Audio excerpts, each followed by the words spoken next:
राधे राधे दोस्तों, कैसे हैं आप सभी लोग। आशा करती हूँ कि आप लोग बहुत अच्छे होंगे। आज हम बात करेंगे शर्तिला एकादशी के बारे में। यह माघ मास की कृष्ण पक्ष की एकादशी के रूप में मनाई जाती है। इसमें 6 प्रकार के तिलों का प्रयोग होने के कारण इसे शर्तिला एकादशी कहते हैं। पंचामृत में तिल मिलाकर पहले भगवान विष्णु को स्नान कराया जाता है। इस दिन तिल का दान सर्वोच्च दान होता है। इस दिन तिल में मिश्रित भोजन करते हैं व ब्राह्मण को भी करवाते हैं। दिन में हरि कीर्तन कर रात्रि में भगवान की प्रतिमा के सामने सोना चाहिए। इस प्रकार नियम पूर्वक पूजा करने पर वैकुंठ लोक की प्राप्ति होती है। आइए अब हम जानते हैं शर्तिला एकादशी का शुभ मुहूर्त और पालन करने का समय। पंचांग के अनुसार माघ मास के कृष्ण पक्ष की एकादशी तिथि 5 फरवरी 2024 को शाम 5:24 पर शुरू होगी और अगले दिन 6 फरवरी को 4:27 पर समाप्त होगी। शर्तिला एकादशी पर पूजा के लिए सुबह 9:51 से दोपहर 1:57 तक का शुभ मुहूर्त है तथा उदय तिथि के अनुसार एकादशी व्रत 6 फरवरी को रखा जाएगा। अब बात करते हैं व्रत के पालन के समय की।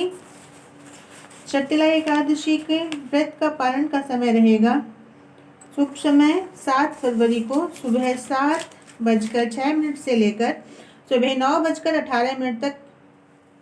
इस समय में व्रती भगवान को भोग लगाने के बाद अपना व्रत पालन कर सकते हैं। तो ये तो था शुभ मुहूर्त और व्रत के पालन का समय। अब हम जानते हैं एकादशी के महात्म्य तथा शर्तिला एकादशी की कथा के बारे में।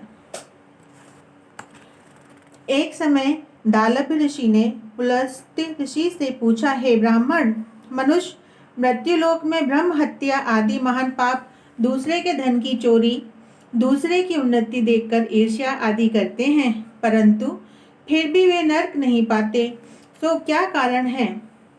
वह न जाने कौन सा अल्प दान या अल्प परिश्रम करते हैं।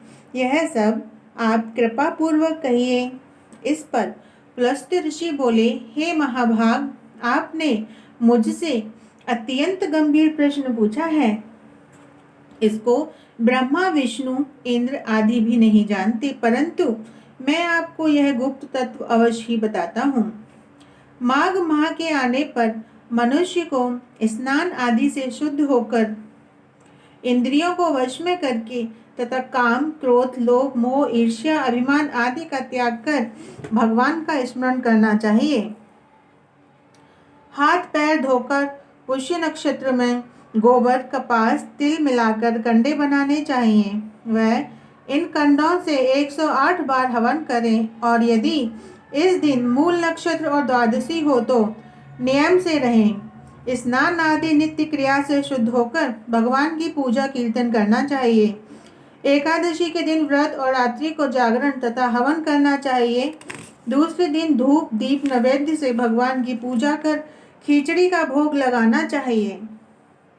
इस दिन कृष्ण भगवान का पूजन करना चाहिए। पेठा, नारियल, सीताफल या सुपारी सहित अर्घ्य देना चाहिए और फिर स्तुति करनी चाहिए।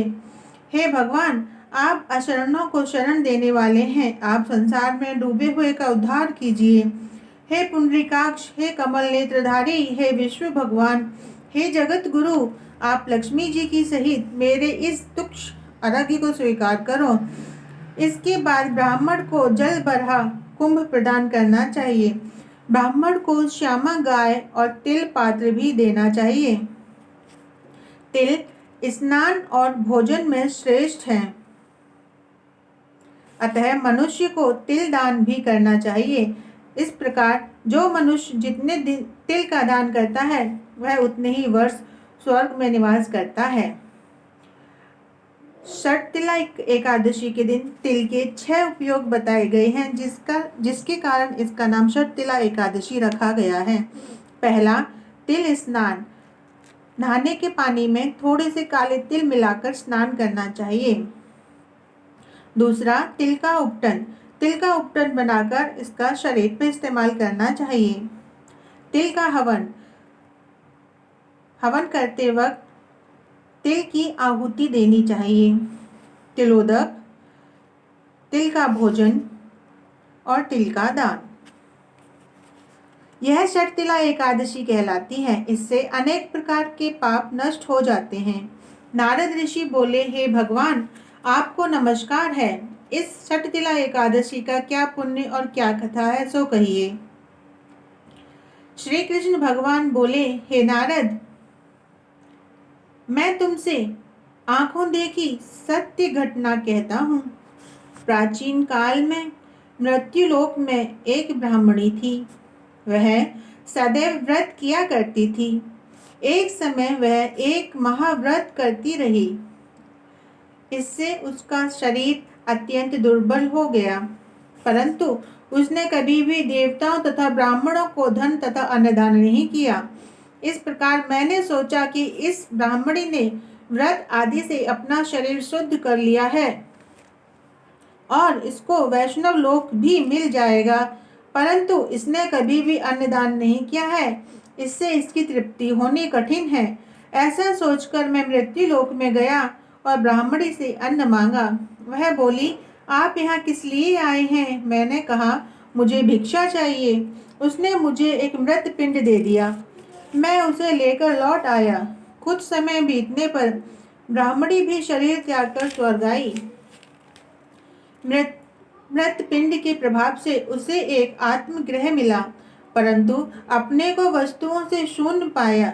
वह मेरे पास आई और बोली, हे भगवान, मैंने अनेकों व्रत आदि से आपकी पूजा की है, परंतु फिर भी मेरा घर वस्तुओं से शून्य है।